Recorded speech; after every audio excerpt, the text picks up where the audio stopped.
I mean, the cliche is if you're not the paying customer, then you're the product. And there's a lot of truth in that.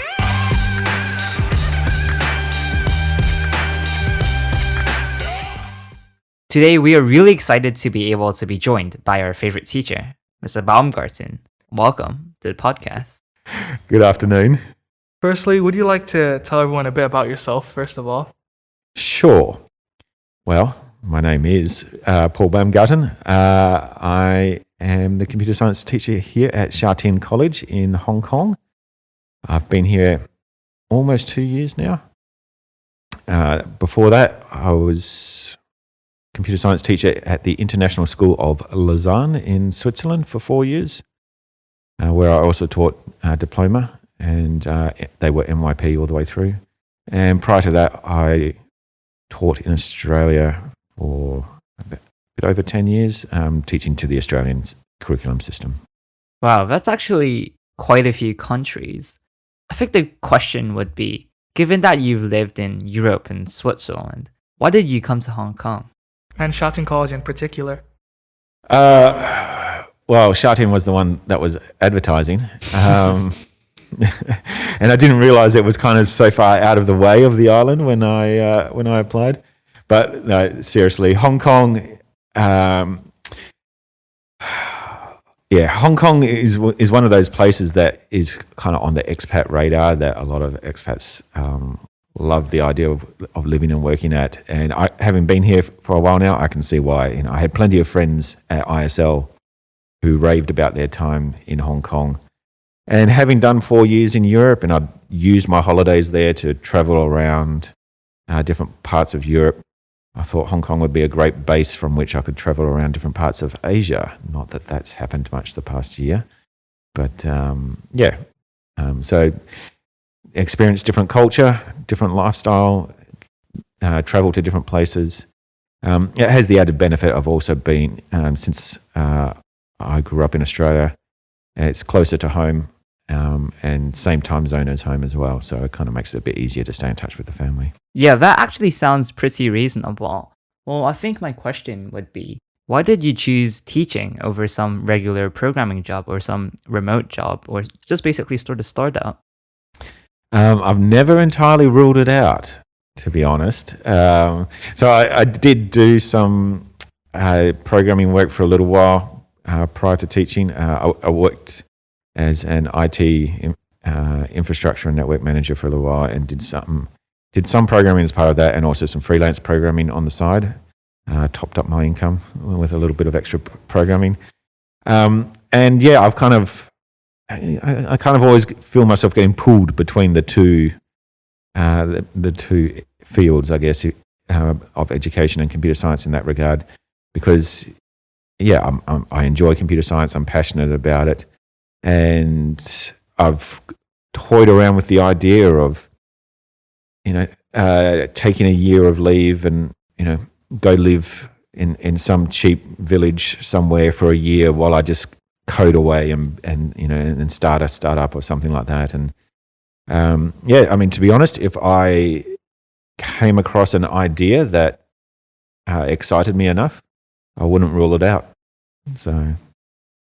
Yeah, as I say, programmers have a really big benefit in society for being able to systematically think about how to solve any problems or ideas they have and just build it, because a lot of founders often struggle with finding a technical founder, and being a programmer just makes it a lot easier. Absolutely. So obviously we all know your ability as a computer science teacher and programming as well, but how did you actually get into computer science in the first place and realize your ability and passion for programming? Well, I guess my first experience with a computer would have been when I was around 11 or 12. My dad brought home, I don't even know what the make and model of that thing would have been, some really old beast of a computer from his office, and it had BASIC on it. And I just read through the manual, and I was just tinkering with playing some basic, just simple go-to commands and stuff like that. And my primary school they had some Commodore 64s, and that also had BASIC on it.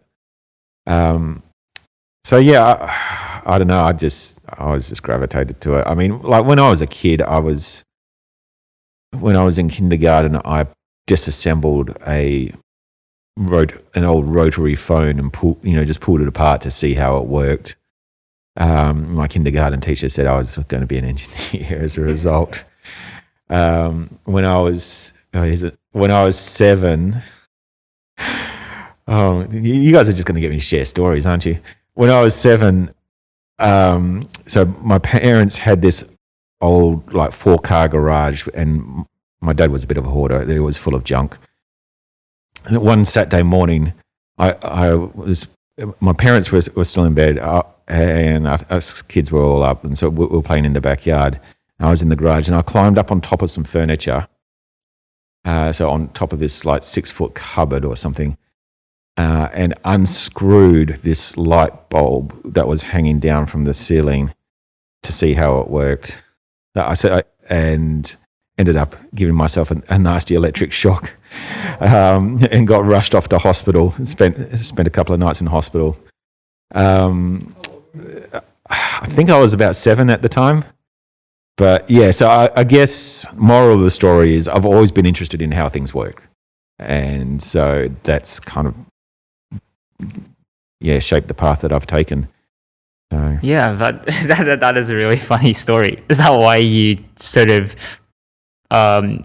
migrated to programming as opposed to doing the hardware stuff because of that incident? To be honest, I don't know how. I don't know why I kind of ended up exactly in software versus hardware. When I was finishing high school and looking at university applications, it was almost a coin toss between applying to university for computer science or applying for physics. So I think it was partly shaped by what I was studying at school at the time. So physics was my favorite subject, and I really enjoyed my maths. I didn't get to do computer science in high school myself, but I had bought my own computer and was doing a fair bit of programming on the side at the time then. And we didn't have stuff like Arduinos or Raspberry Pis back then. So I guess the avenue for, unless I was going to do like metal workshop or stuff like that, the avenue to kind of tinker with hardware, those opportunities weren't the same then as they are now. Certainly at that kind of hobbyist consumer level. So if they had been around, then who knows what path I might have taken. Yeah, because often people complain how studying and learning about computer science is very, very different to working at an actual software company. What do you think about that? Should we change the syllabus to cater the technologies coming every year? I think there's a couple of points to that. Because computer science as a discipline is more than just programming. Computer science came out of mathematics, and it's the idea of looking into algorithms and data structures and how to creatively and logically solve problems and figure out the most efficient solutions to those problems. And so there's this body of knowledge and expertise that is kind of completely separate to programming skill. And so it's what you learn from a computer science degree, I guess, is a lot broader and richer than just programming skills. And if programming skills is all you're interested in, then you can go to a 2-month boot camp or something like that, and you can get those core programming skills that would get you just a coding job. But the idea of computer science is intended to be much richer than that, and it's more than just knowing how to pump out code, but having that deeper understanding of how systems work, so that you can also design and produce innovative, new complex systems that a simple code cutter who's gone to a boot camp wouldn't be able to do. So, I mean, I guess from a career point of view, I'd like to think that means the computer scientists end up, becoming the managers and the the business leaders, the analysts and all that, rather than just being a code monkey. So. Yeah, that's quite interesting to hear about, because often when you talk to people about what is programming, they honestly have no clue. How would you explain, like, to a 5-year-old what necessarily programming is in the first place? A way of speaking to a computer to make it do what you want it to do, I guess. Yeah, because when we talked, like, told a few friends we took computer science before the start of this course, they just said, "Oh, programming is about building apps." Well, we just basically tell them programming not necessarily is about all the graphics, how nice an app looks, but it's rather the logic behind it. And what do you think the future of programming is? Well, programming or computer science, I guess it would be, to clarify your question. Perhaps technologies, languages that would guide the future of the web, or iOS, Android. Yeah. I mean, certainly mobile technologies have revolutionized a lot, mainly through the miniaturization that they've brought in of hardware, and the fact that now everyone is carrying a computer in their pocket that is always on and always on the network. And the miniaturization of all the sensors and all that kind of thing has had then fringe benefits, such as what hobbyists are able to do with their Arduino projects and stuff like that. I suspect that part of innovation has probably reached a point of plateau for a little while. Obviously, there is massive industry investment happening in artificial intelligence and all of its subdomains, and I think that's still only scratching the surface of where it could go. So certainly, once you start combining artificial intelligence with the miniaturization of hardware, then that also opens up exciting possibilities in robotics and everything else. I think in terms of where the big tech companies are, if you look at where they are spending their money, they're betting on AI at the moment. And so I think that certainly for the next decade, that's what's going to shape change and growth avenues in the industry. After that, who knows? I mean, things like VR kind of get hyped up and then die down again, and I'm not quite convinced on that being the next big thing yet. But yeah, certainly AI has quite a while yet to run. Yeah, you've mentioned VR. So what is your view anyway on virtual reality? At the moment, it's a good fun gaming platform. I know the school is certainly looking at getting some sets for its possibilities for education, being able to do virtual, field trips and, or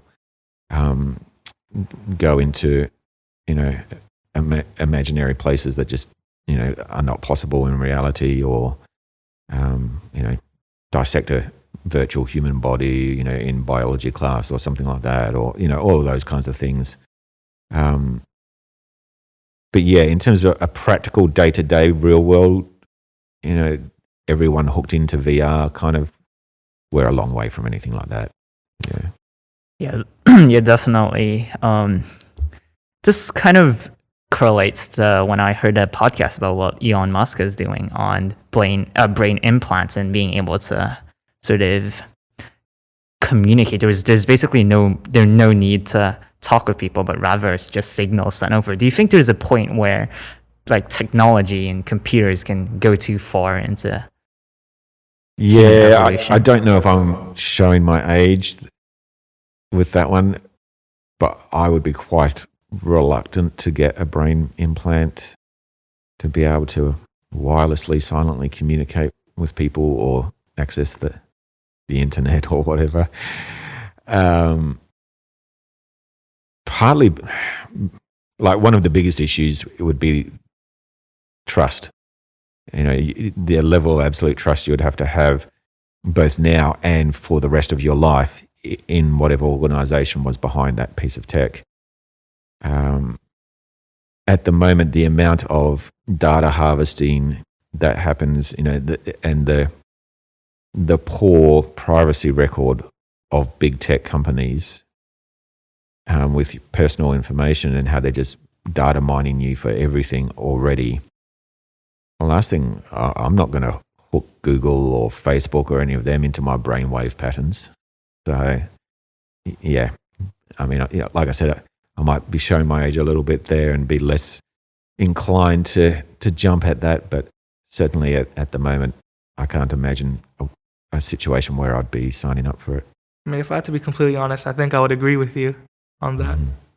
Yeah, because, for example, like Cambridge Analytica or other political data scandals, it's just too common nowadays now that big tech companies have all these control over what people know, like your feed on Facebook or your feed on Instagram. Well, I know there recently quite a few Congress hearings in the U.S. for Sundar Pichai of Google, Mark Zuckerberg. What do you think the government or people in general should do to ensure that we don't fall in the trap under the hands of big tech companies? Yeah, I think there's certainly a bit of a reset that's needed. The problem with the big tech companies is their business model in terms of how they generate their revenue, because they're so advertising centric with everything, and so they have to be harvesting that information and collecting patterns on their users to be able to generate the advertising revenue that then pays for everything. If we had our time again, finding a way to establish an internet where it was more of a user pays model would then incentivize the companies to be looking after the privacy of their individual users, and would mitigate against the need to be harvesting and tracking and combining all information from all the different users and pooling it all together. The incentive would be the other way around.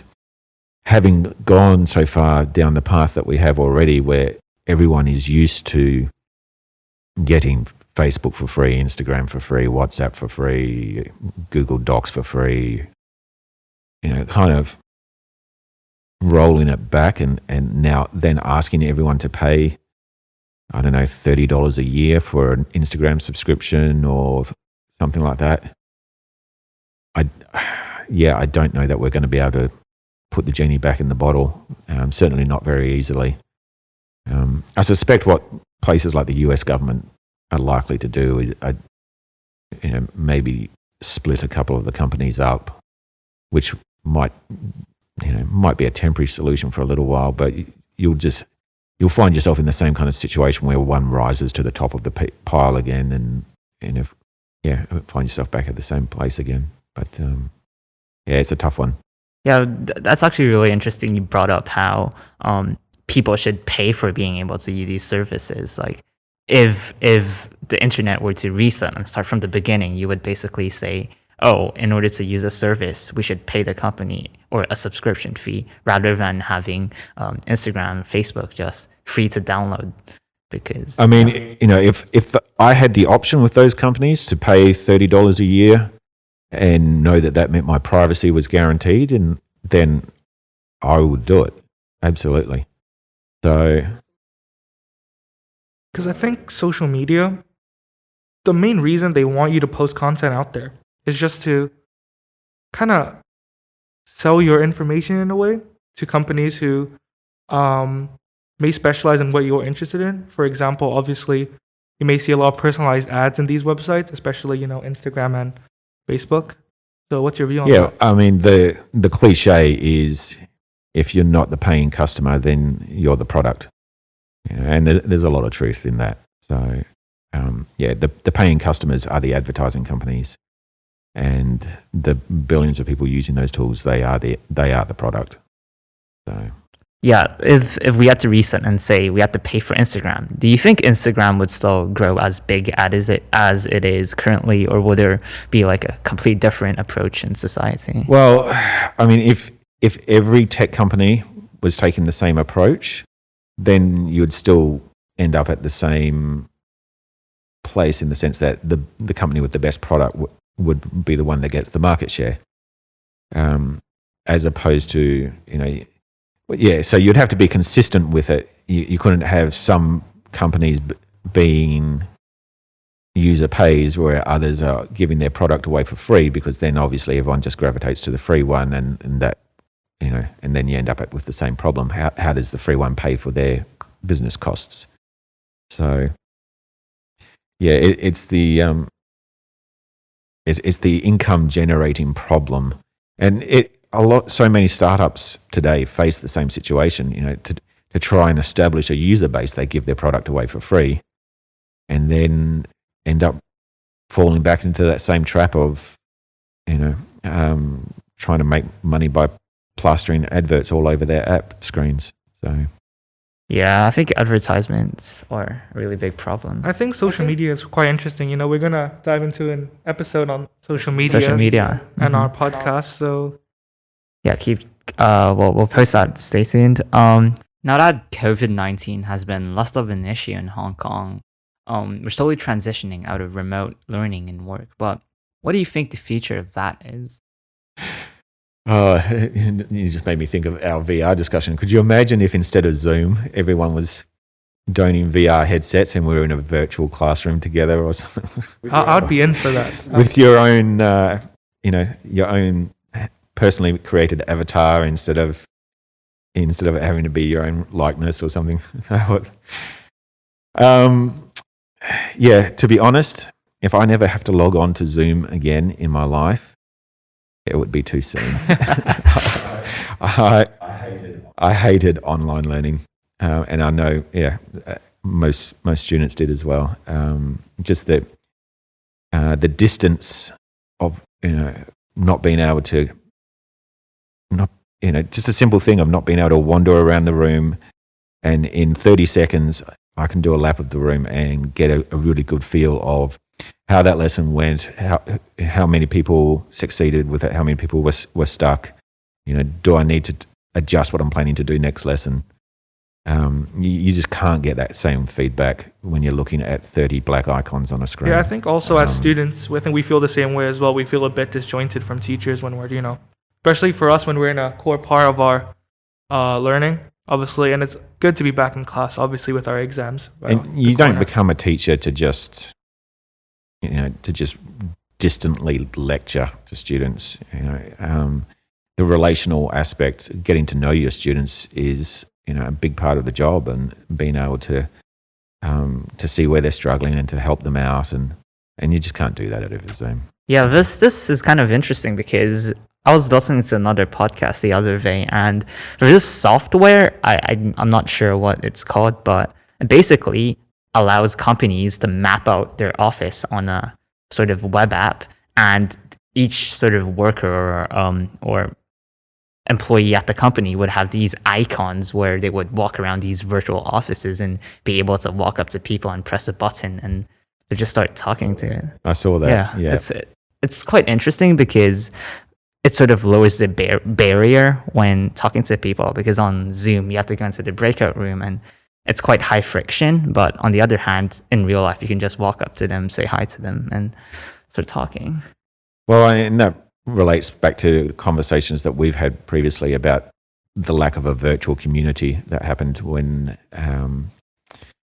we were shut down. It was just lessons, and that was it. There wasn't a way for students to mix during breaks or anything like that, unless they had each other's contact details on WhatsApp, but that's still not the same.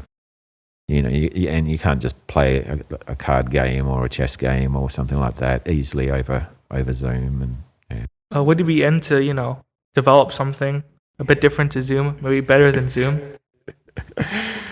Well, as you all know, there is a bit of a student-led project kind of bubbling away under the scenes at the moment to try and try and take something like Discord and modify it to a school context. So go to heya.space. Yeah, that is HEYA.space. I mean, Discord is fantastic, and you've got your text channels, your voice channels, your video channels. I would happily use Discord with my classes if I was allowed.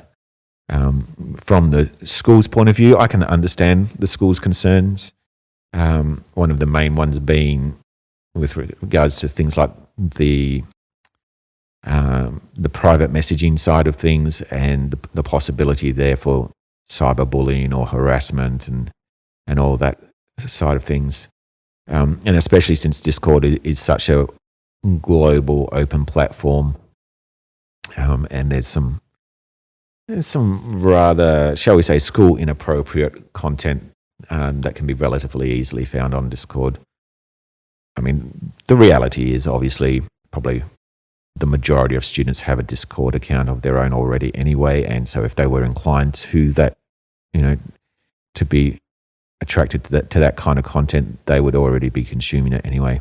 But it's a different thing than to have the school endorsing it.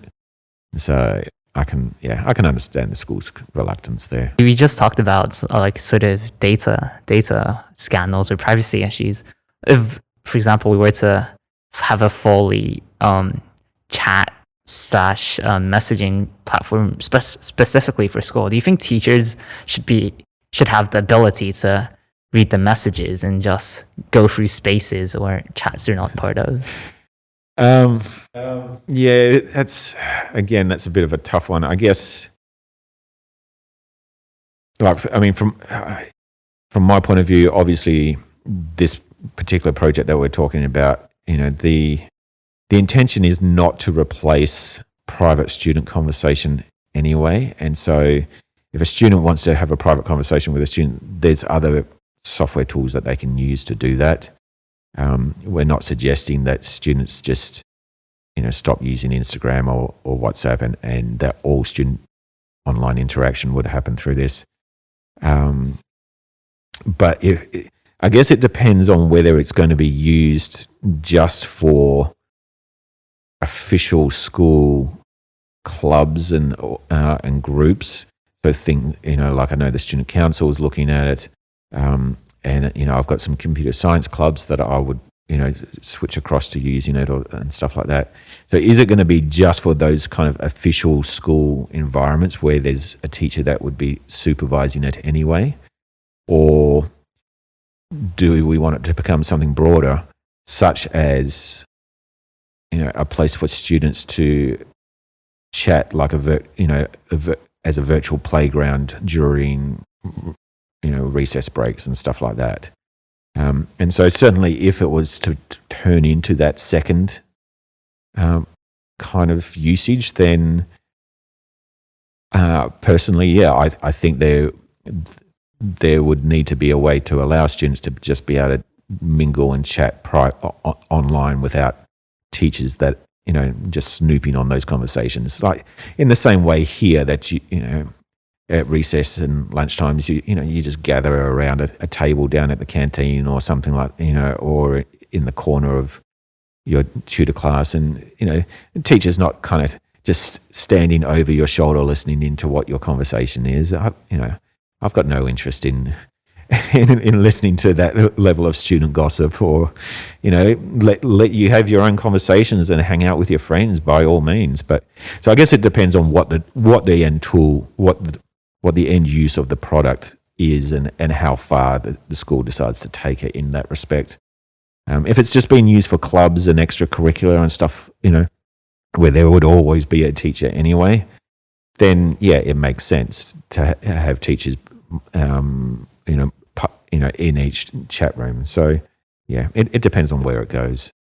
But at the same time, I think obviously online there's much more events of cyberbullying and obviously classmates obviously being a bit disrespectful to each other. So I think there still could be some sense of teachers monitoring students, but at the same time, obviously, privacy should be obviously very important. Yeah, and maybe it's a case of having a bit of a think through some of the tools that are built into the software, maybe some way for a student to report a conversation, and in that case, a copy of the conversation is archived for a teacher to be able to review or something like that. I don't know. I mean, I'm kind of hoping if COVID kindly goes away and we're on site a lot more, then it becomes less of a factor, because you wouldn't use it for recess breaks and that kind of casual student to student hanging out anyway. It would mainly become a tool for things like the school clubs. So.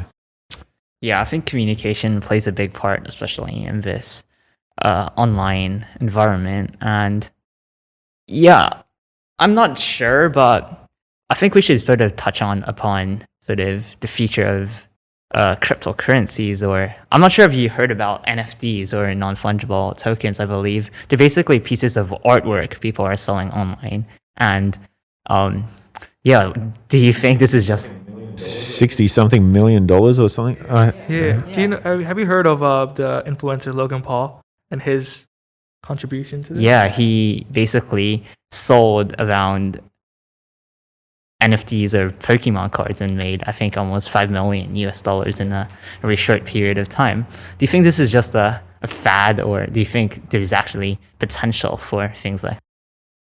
Yeah, I was reading an interesting article about where that would go, and how much of it is just bored rich people with nothing to spend their money on. Because, I mean, there's nothing of inherent value there. But, I mean, the same could be said about Bitcoin as a whole. I mean, I remember, I think it was the last year at ISL, when, every lesson, every diploma computer science lesson, the students would be, looking at the current value of the Bitcoin and be speculating about, how much of it they could possibly buy. And, that was when Bitcoin just absolutely skyrocketed the first time into, I think, 7,000 USD before it finally crashed. It halved again over the space of a few months, and now it's something crazy. Yeah,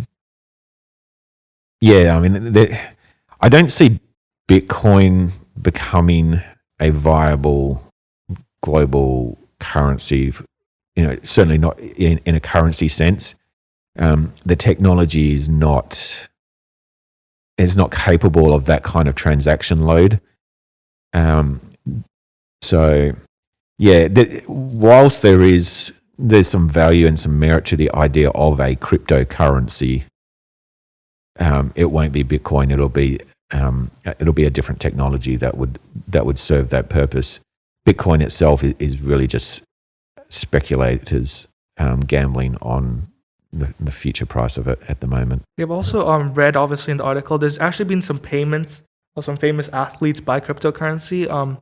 You don't know, I don't think you've heard of. Have you heard of Cristiano Ronaldo? Obviously, the big footballer. He's was actually the first athlete to be paid by cryptocurrency. His wages were actually paid.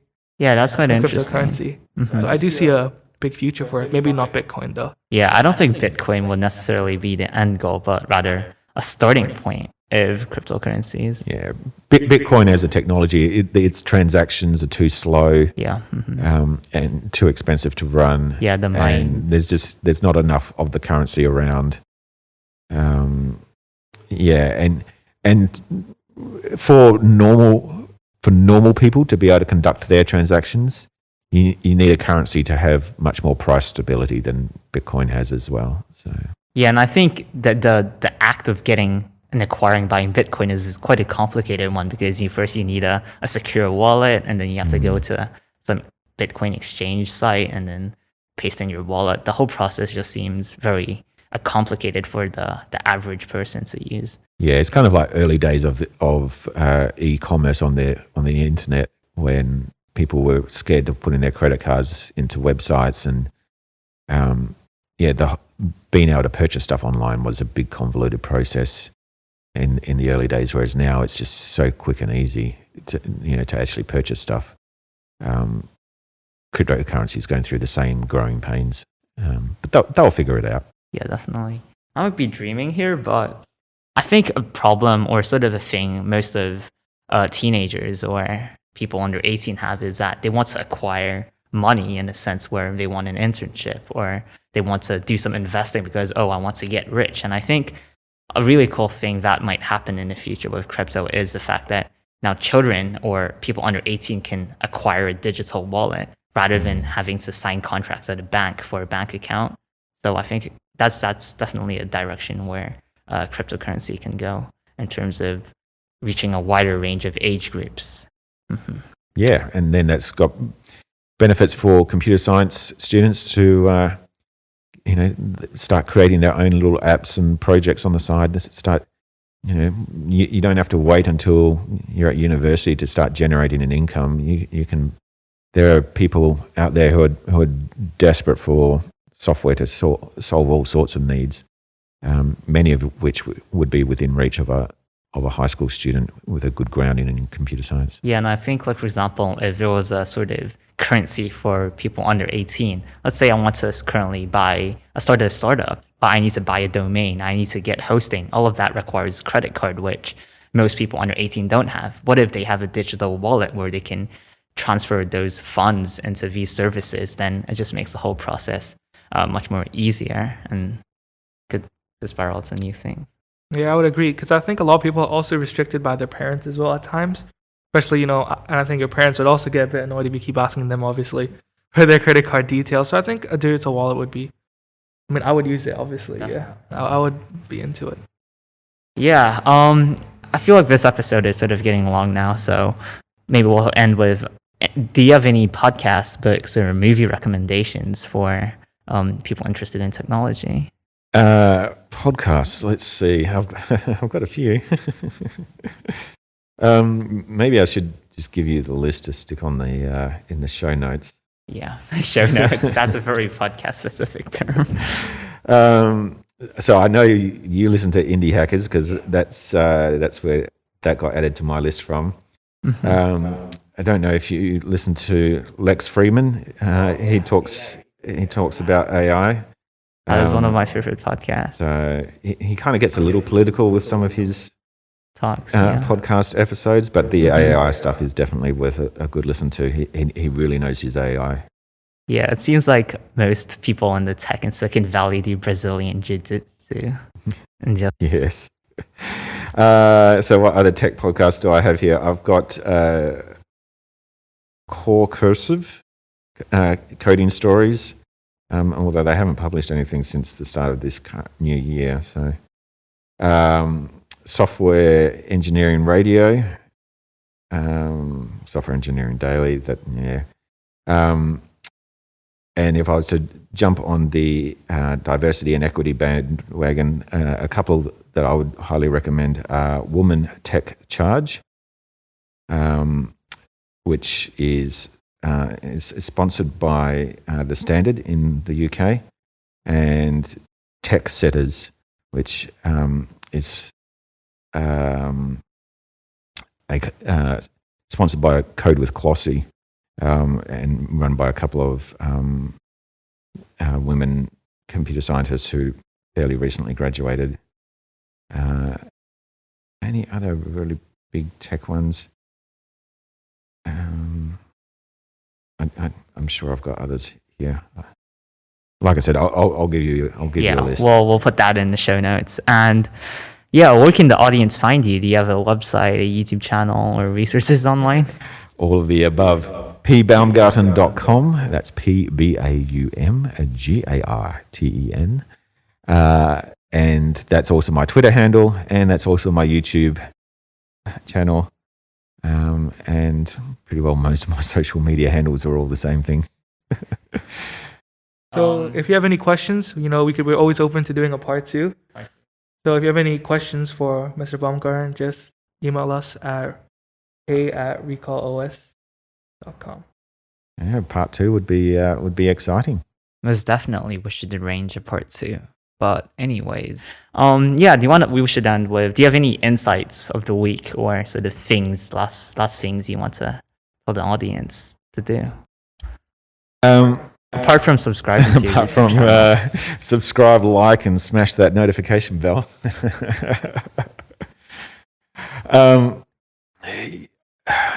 Insights. I should have thought about this one a little more in advance. Probably the main thing I would say certainly to my own students is don't worry about imposter syndrome. It's a thing that is very real in the computer science industry, and it happens at university and even when you graduate and you get a job.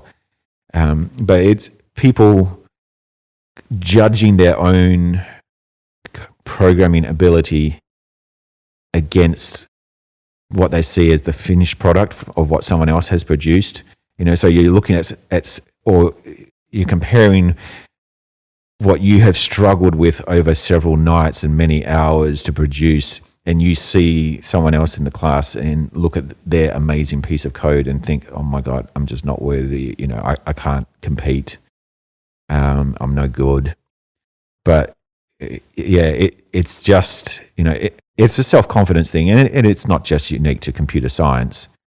But yeah, there are students whose ability is better than they give themselves credit for.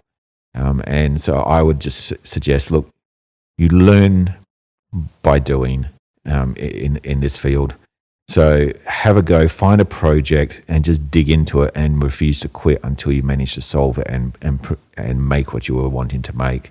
You might spend many hours online searching Stack Overflow and running through YouTube tutorials, but you can, the level of satisfaction you'll get once you eventually solve it and get it to work at the end of it will far outweigh all the hours of pain and anguish that you get to produce it. But you will go through the anguish. But persevere, and there is light at the end of the tunnel. So more students are capable of computer science than they think. Also, one more thing that we would like to do in every Episode is do you have anyone to recommend us to interview in the future? Oh, limited to people you can do in person, or Any virtual would also be fine. This one I really should have thought about in advance. I don't think we added this onto the document. I don't know. I mean, yeah. I mean, because I'm actually thinking that I'm going to do some interviews. I'm going to track down some of my former students and get them to speak about their experiences at university and getting started in tech. So I'm not going to handball that one off to you. But yeah, I mean, I would find. I mean, there are other teachers here at Shatin. I'd be interested to know more about their backgrounds. But I'd also be interested to hear from people in industry here in Hong Kong and their experiences with tech and how they got there and what challenges they've had to face and deal with to get where they are. So if you can find if you can track down a couple of startup founders to interview, then that would be great. Yeah, in fact, I'm really hoping that I could get my internship boss who built an edtech startup in Hong Kong on the podcast soon, which would be an interesting conversation. Well, I think that's it.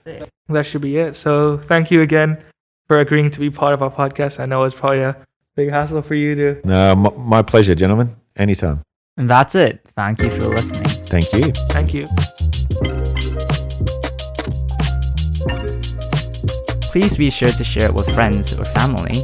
Also, be sure to leave us a review on Apple Podcasts or subscribe to us on Spotify. You can also send us an email at hey@recallos.com. See you in the next episode.